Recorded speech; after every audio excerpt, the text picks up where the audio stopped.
नमस्कार दोस्तों, मेरा नाम है डीसी यादव और आप सभी का DCIS इंस्टीट्यूट पे स्वागत है। एक महत्वपूर्ण सेशन के साथ आपके समक्ष उपस्थित हैं, जिसमें आज हम पढ़ेंगे उत्तर प्रदेश के राष्ट्रीय उद्यान, वन्य जीव अभ्यारण्य और टाइगर रिजर्व।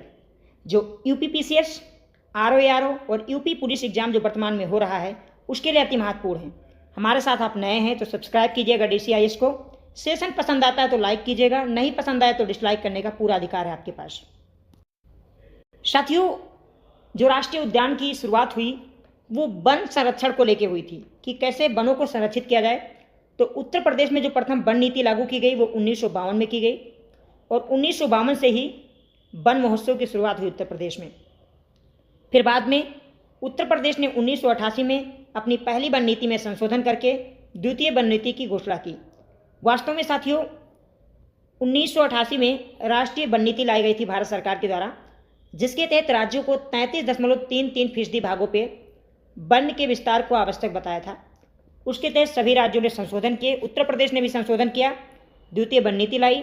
लेकिन आज भी उत्तर प्रदेश में 9.18% भूमि पे ही वन है। सर्वाधिक वनों वाला जो राज्य है वो है सोनभद्र, जहां 2540.29 वर्ग किलोमीटर में वन फैला हुआ है। तो सबसे ज़्यादा वन उत्तर प्रदेश के किस जिले में है? तो सोनभद्र में है। साथियों, उत्तर प्रदेश में एकमात्र राष्ट्रीय उद्यान है जिसका नाम है दुधवा नेशनल पार्क, दुधवा राष्ट्रीय उद्यान। 1977 में ये राष्ट्रीय उद्यान का दर्जा पाया। इससे पहले 1958 में 1958 में इसे वन्य जीव अभ्यारण्य घोषित किया गया था। बाद में बिली अर्जुन सिंह के प्रयासों से 1977 में दुधवा को एक नेशनल पार्क घोषित किया गया और दुधवा नेशनल पार्क लखीमपुर खीरी और पीलीभीत जिले में फैला हुआ है। साथियों, 1973 में भारत सरकार के द्वारा प्रोजेक्ट टाइगर शुरू किया गया, जिसके तहत देश भर में टाइगर रिजर्व संरक्षण की शुरुआत हुई। उसी के तहत उत्तर प्रदेश में दुधवा को 1987-88 में पहला टाइगर रिजर्व घोषित किया गया, जबकि अमानगढ़ को जो बिजनौर डिस्ट्रिक्ट में है 2012-13 में टाइगर रिजर्व घोषित किया गया। 2014 में पीलीभीत टाइगर रिजर्व बनाया गया, पीलीभीत और शाहजहांपुर के वनों को मिला के। और लेटेस्ट 2022-23 में रानी प्रभा टाइगर रिजर्व बनाया गया, जो चित्रकूट और बांदा जिले में है। साथियों, देश में टोटल जो टाइगर रिजर्व है वो है 55। लेटेस्ट टाइगर रिजर्व आपको मिलेगा धरौली धौलपुर टाइगर रिजर्व है और ये टाइगर रिजर्व आपको मिलेगा राजस्थान के अंदर। तो टोटल देश में टाइगर रिजर्व कितने हैं? 55। लेटेस्ट कौन सा है? करौली धौलपुर। कहाँ पे है? राजस्थान में। उत्तर प्रदेश का लेटेस्ट कौन सा है? तो रानी प्रभा, और ये देश का 53वां टाइगर रिजर्व भी था, इसे आप नोट कर सकते हैं। अब बात करते हैं वन्य जीव अभ्यारण्य की। टोटल जो उत्तर प्रदेश में वन्य जीव अभ्यारण्य है उनकी संख्या है 11। मैं पक्षी अभ्यारण्य की बात नहीं कर रहा हूँ, मैं वन्य जीव अभ्यारण्य की बात कर रहा हूँ, जहाँ पर वनों को इकट्ठा, कुछ क्षेत्रों के जो वन होते हैं उनको एक साथ वन्य जीव अभ्यारण्य घोषित किया जाता है। मैं उसकी बात कर रहा हूँ, पक्षी अभ्यारण्य की नहीं बात कर रहा हूँ। तो टोटल वन्य जीव अभ्यारण्य जो है उत्तर प्रदेश में उनकी संख्या 11। पहला वन्य जीव अभ्यारण्य बनाया गया था 1957 में चंद्रप्रभा वन्य जीव अभ्यारण्य के नाम से, और ये चंदौली डिस्ट्रिक्ट में है, जो बिहार के साथ अपने बॉर्डर शेयर करता है। सोनभद्र और वाराणसी के बीच में पड़ेगा, और हमने कहा यह देश का पहला वन्य जीव अभ्यारण्य था। इसके बाद साथियों 1972 में पुनः एक और वन्य जीव अभ्यारण्य की घोषणा होती है प्रदेश में, जिसका नाम है किशनपुर वन्य जीव अभ्यारण्य। ये दुधवा नेशनल पार्क में ही बनाया गया, लखीमपुर खीरी के अंदर। और जैसा मैंने कहा, अगर आपसे पूछता है कि किशनपुर वन्य जीव अभ्यारण्य क्या दुधवा नेशनल पार्क का हिस्सा है, तो एब्सोल्युटली 100% ये हिस्सा है। उसके बाद साथियों, दुधवा नेशनल पार्क से सटे हुए जो नेपाल का तराई क्षेत्र है, बहराइच डिस्ट्रिक्ट में 1976 में कतरनिया घाट वन्य जीव अभ्यारण्य बनाया गया। ये भी कहीं ना कहीं दुधवा नेशनल पार्क का लगभग 10% हिस्सा इसमें आता है।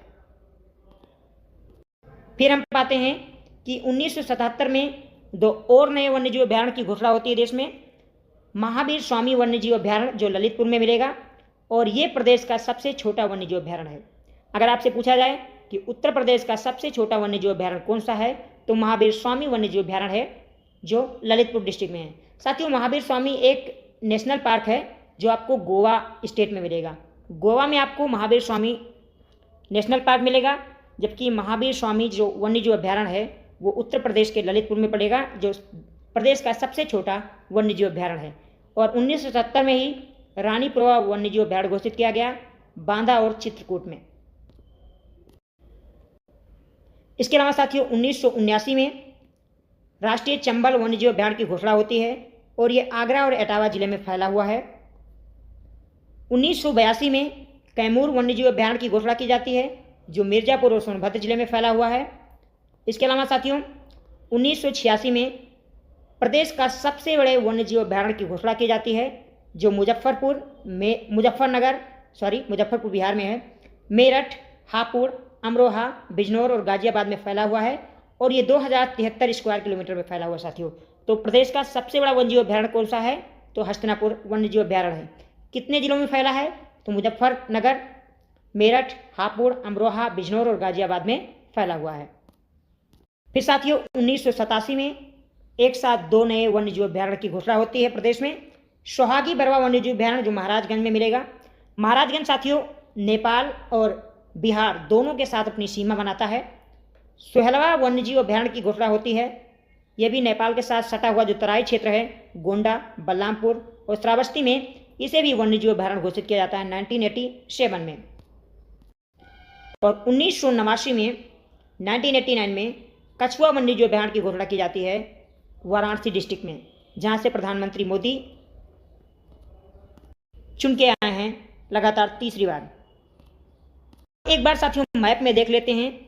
जैसा कि आप देख रहे हैं देश में जो वन्यजीव अभ्यारण्य है या बिहार है, इनकी संख्या है 11। आपको कैमूर वन्यजीव अभ्यारण्य मिलेगा मिर्जापुर और सोनभद्र में।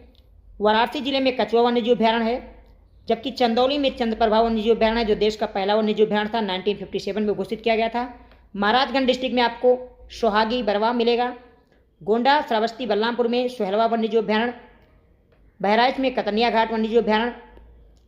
लखीमपुर खीरी में किशनपुर वन्यजीव अभ्यारण्य और आगरा एटावा में चंबल वन्यजीव अभ्यारण्य। ललितपुर में महावीर स्वामी वन्यजीव अभ्यारण्य जो प्रदेश का सबसे छोटा वन्यजीव अभ्यारण्य है। बांदा और थोड़ा चित्रकूट डिस्ट्रिक्ट में आता है रानीपुर वन्यजीव अभ्यारण्य। और प्रदेश का सबसे बड़ा जो वन्यजीव अभ्यारण्य है हस्तिनापुर वन्यजीव अभ्यारण्य, ये मुजफ्फरपुर, हापुड़, अमरोहा, बिजनौर, गाजियाबाद जैसे जिलों में फैला हुआ है। साथियों तो ये थे प्रदेश के वन्यजीव अभ्यारण्य, टाइगर रिजर्व। अगली क्लास में हम लेके आएंगे पक्षी अभ्यारण्य, जिसमें हम देखेंगे कि देश में नए नए पक्षी अभ्यारण्य कौन कौन से हैं। सेशन पसंद आया तो प्लीज़ लाइक कर दीजिए। हमारे साथ अभी तक आप नए हैं, सब्सक्राइब नहीं किए तो सब्सक्राइब कर दीजिए। बेल आइकन को साथियों प्रेस कर लेना अगर सेशन पसंद आया है तो। अपनी शिकायत और सुझाव देना ना भूलें। आप सभी का बहुत बहुत धन्यवाद। जय हिंद, जय भारत।